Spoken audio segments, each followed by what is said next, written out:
Aime-toi. Le troisième exercice pratique peut paraître impossible, mais il ne l'est pas, tu verras. Aime-toi. Les traumatismes sont nombreux, dans l'enfance, à l'adolescence, tout au long de la vie. Je croyais que le viol, par exemple, comme tout autre abus physique ou sexuel, était une agression dont on ne se remet jamais. J'ai appris que ce n'est pas nécessairement vrai, et ce fut une leçon salutaire. Je souhaite te la transmettre pour te faire gagner du temps, pour atteindre la résilience. Si ton corps est meurtri, c'est un fait. Nourrir des sentiments de colère, de haine, de vengeance, de rancœur ne va pas atténuer ta douleur. Aucune pensée, aucun sentiment ne va pouvoir défaire ce qui a été. Mais tu es grand à présent. Tu es grande à présent. Tu es forte. Tu es fort. Même si ce n'est pas de ta faute ce qui t'est arrivé, c'est à toi d'en gérer les conséquences. Je ne te dis pas tout cela pour te blesser, pour retourner le fer dans la plaie. Je te parle ainsi parce que je sais que de toute façon tu arriveras un jour à trouver la sérénité, à regagner ta joie de vivre, car ton âme est restée la même. Tu n'es pas né victime. Tu n'as pas pour vocation de t'autodétruire. D'aucuns te qualifieront volontiers de masochiste, mais ils se trompent. Certains pensent que tu aimes te faire du mal. C'est faux.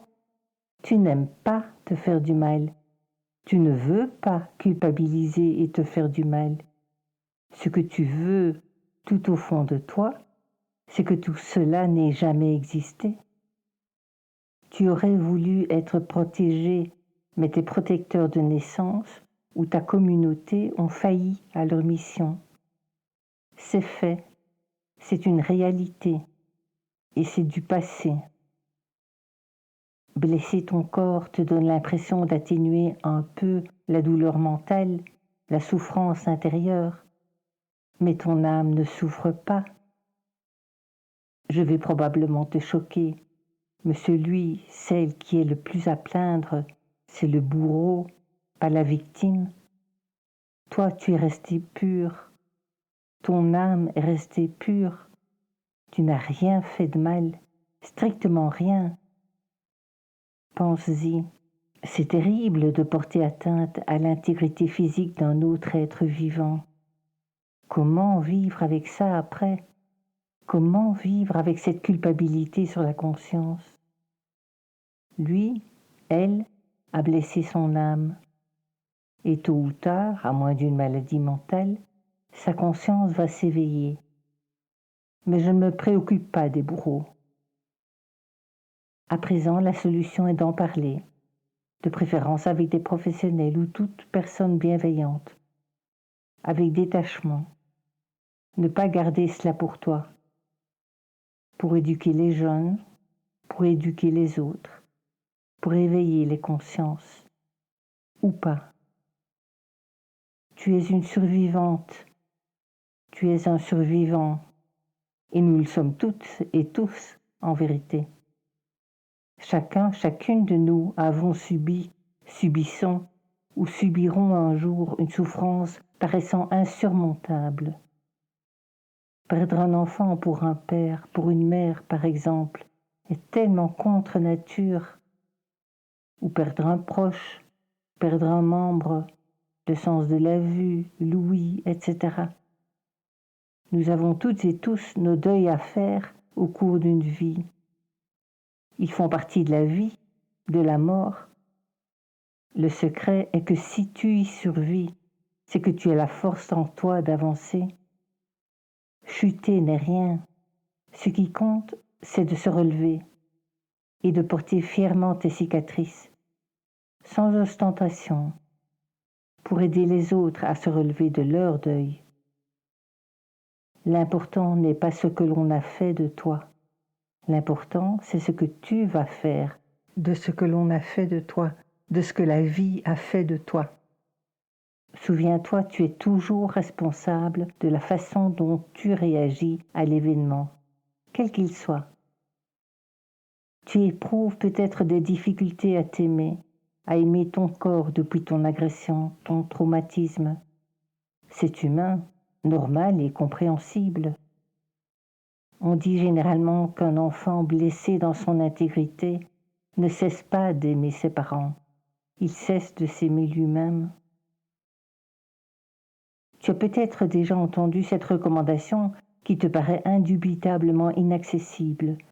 Aime-toi toi-même.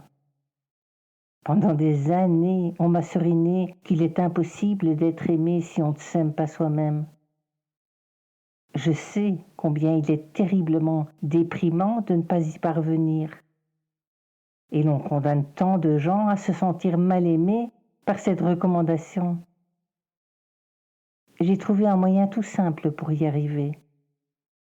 J'ai découvert par différents canaux Le secret de Rhonda Byrne, le film Le guerrier pacifique, etc., que la gratitude est essentielle à l'abondance, la prospérité, la santé.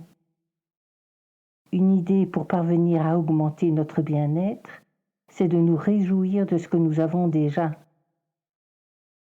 Je te propose de faire un exercice tous les soirs ou au moment de la journée qui te conviendra le mieux. Exprime au moins 3 gratitudes par jour envers toi-même. Remercie-toi d'avoir marché pour faire de l'exercice, d'avoir mangé sainement, de t'être reposé, de bien avoir rempli tes tâches qui t'ont valu remerciements, appréciation et valorisation, etc. Au lieu de tenter de m'aimer, j'exprime de la gratitude envers mon corps. Merci de me maintenir en vie par la respiration. Je n'ai rien à faire. Gratitude aussi parce qu'il me porte là où je veux aller. Merci à mes jambes, mes pieds de me déplacer. Merci à mes yeux qui m'apportent dès que je les ouvre des miracles de couleurs, de formes. Merci à mes oreilles, etc. Quand il est difficile, voire impossible d'aimer quelqu'un, soi-même ou une autre personne, le premier pas à la portée de tout le monde est de ressentir de la gratitude et de la reconnaissance à son égard.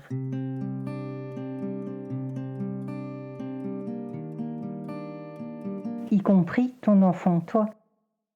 Aime-le, ce petit bout de toi. Tu n'es plus l'enfant que tu étais, mais elle vit encore en toi, cette petite. Il vit encore en toi, ce petit. C'est ton ego. Ne cherche pas à l'annihiler, à l'éradiquer. Ne cherche pas à le déjouer, à lui tenir tête, comme le recommandent tant de philosophes, d'auteurs, d'enseignants. Ce serait impossible de toute façon.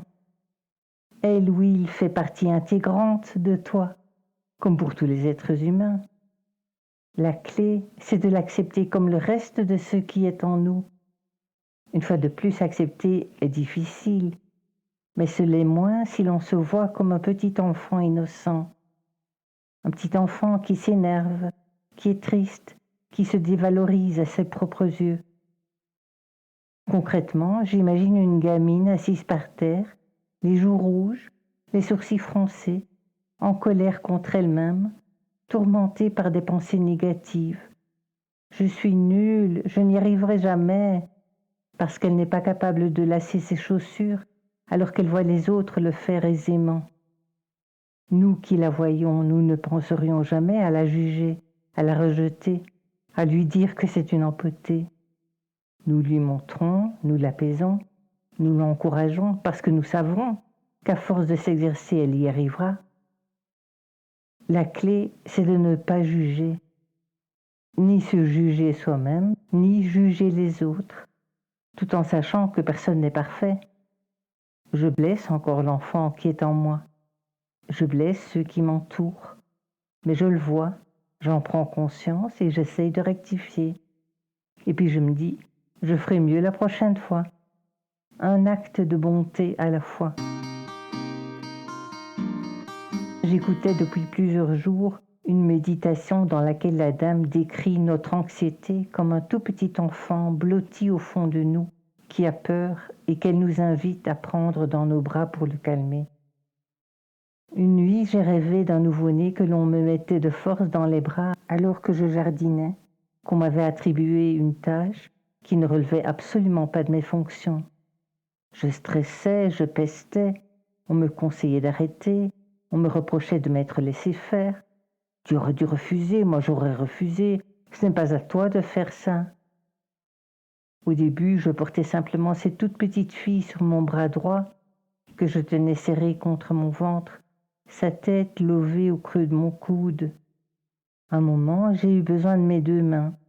Alors j'ai déposé le nouveau-né, assise sur une espèce de muret consolidé par un piquet qui en dépassait. Elle se tenait là, assise, sereine, les yeux fermés, la tête appuyée au piquet. Je me suis demandé comment elle faisait pour tenir en équilibre. Je craignais qu'elle ne tombe, mais non. Elle était posée d'aplomb dans cette position improbable.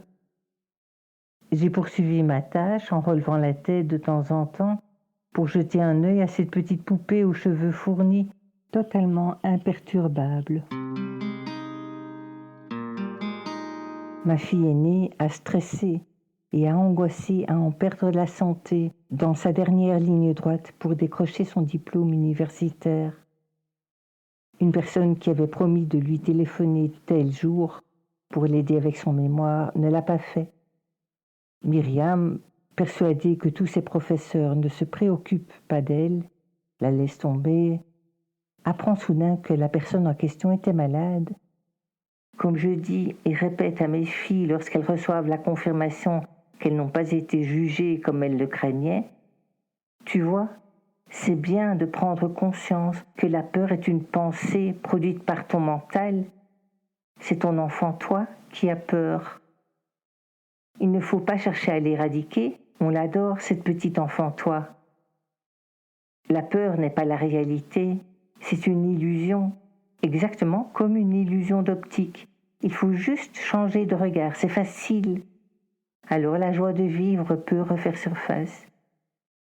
Il n'y a que deux voies dans la vie, la peur ou l'amour. À chaque heure, à chaque minute, à chaque seconde, tu as le choix de suivre l'un ou l'autre. Aime-le, ce petit bout de toi, ce petit bout du tout, et tu parviendras au silence de l'ego.